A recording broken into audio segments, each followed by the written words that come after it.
intro fast-paced. They always tell you that the most dangerous monsters don't hide under your bed. They walk among us wearing smiles and iron shirts.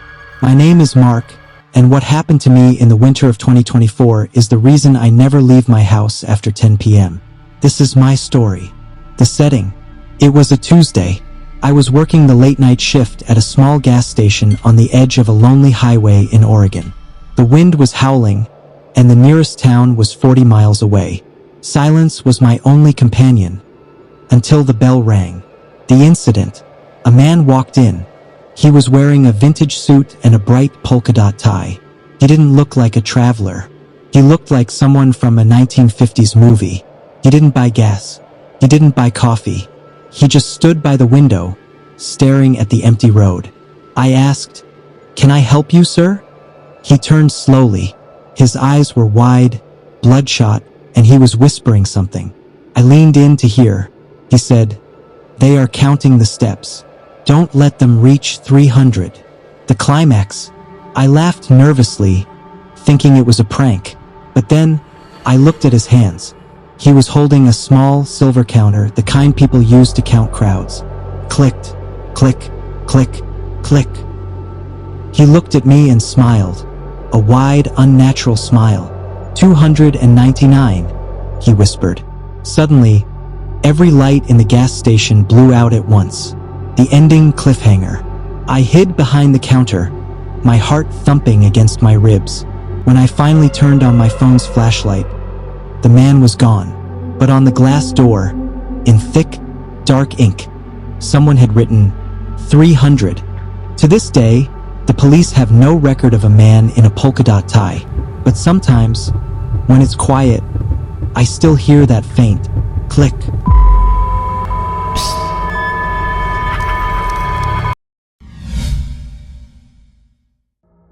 The city of silent echoes. One continuous scene. Visual setup. The camera is at eye level, moving slowly through a narrow, dark alleyway of an ancient city. The walls are wet, the ground is uneven cobblestone, and the only light comes from a single, flickering lantern in the distance. No jump scares, just pure, chilling atmosphere. The dialogue. Listen, do you hear that? Most people think silence is the absence of sound, but here, in the heart of the old quarter, silence is a heavy, physical thing. This city wasn't built for the living.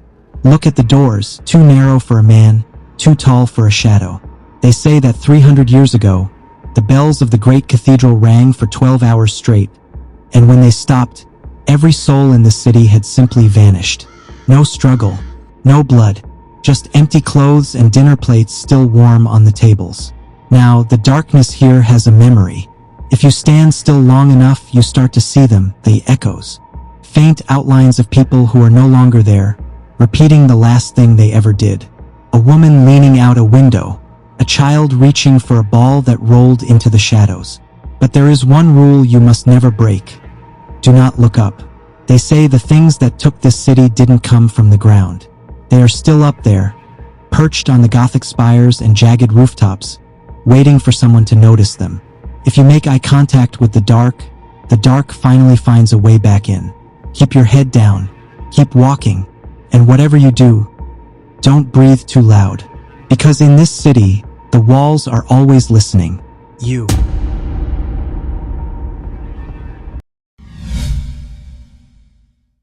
Part 1.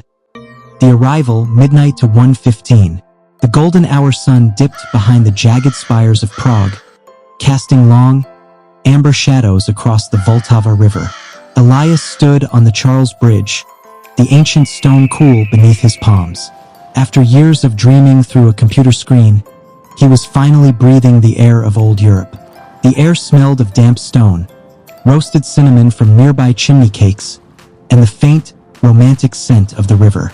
He wasn't just a tourist, he was a seeker. He had come to find the Midnight Library, a place his grandfather had spoken of in whispers. A hidden sanctuary of lost maps and forgotten histories tucked away in a cobblestone alley that didn't appear on any modern GPS. Part 2. The Hidden Path, 1:15 to 2:30. As the city lights began to flicker like grounded stars, Elias turned away from the crowded squares. He followed a narrow, winding street where the walls seemed to lean inward, whispering secrets of the Bohemian kings.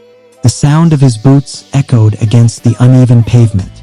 Suddenly, near an ivy-covered archway, he saw it. A small wooden sign swinging in the breeze, carved with a golden compass. There was no handle, only a heavy iron ring. Heart racing, he pulled. The door creaked open, revealing a spiral staircase illuminated by 1,000 flickering candles. This was the entrance to a world the 21st century had forgotten. Part 3.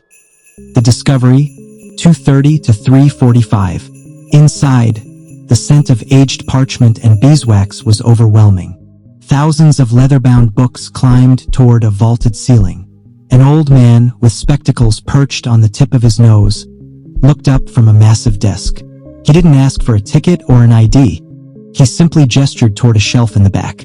There, wrapped in faded blue silk, Elias found it, the great atlas of the lost cities. As he opened the pages, the hand-drawn maps began to glow faintly under his touch. It wasn't just geography. It was a map of stories, showing every secret passage and hidden courtyard in Europe that had ever existed. He realized then that his journey wasn't about seeing the landmarks, but about finding the magic hidden between them. Part 4. The Legacy, 3:45 to 5 o'clock. By the time Elias stepped back out into the cool night air, the city felt different. Every shadow held a mystery. Every bridge felt like a portal. He sat at a small cafe, watching the moon reflect in his espresso. He took out his own notebook and began to write. He wasn't just a traveler anymore. He was the keeper of the maps. He spent the next few days following the atlas, finding gardens hidden behind bakery walls and underground fountains that ran with crystal-clear mountain water. As the train pulled out of the station at the end of his trip, Elias looked back at the skyline. Europe hadn't just given him photos. It had given him a soul full of wonder. The story wasn't over, it was just the first chapter.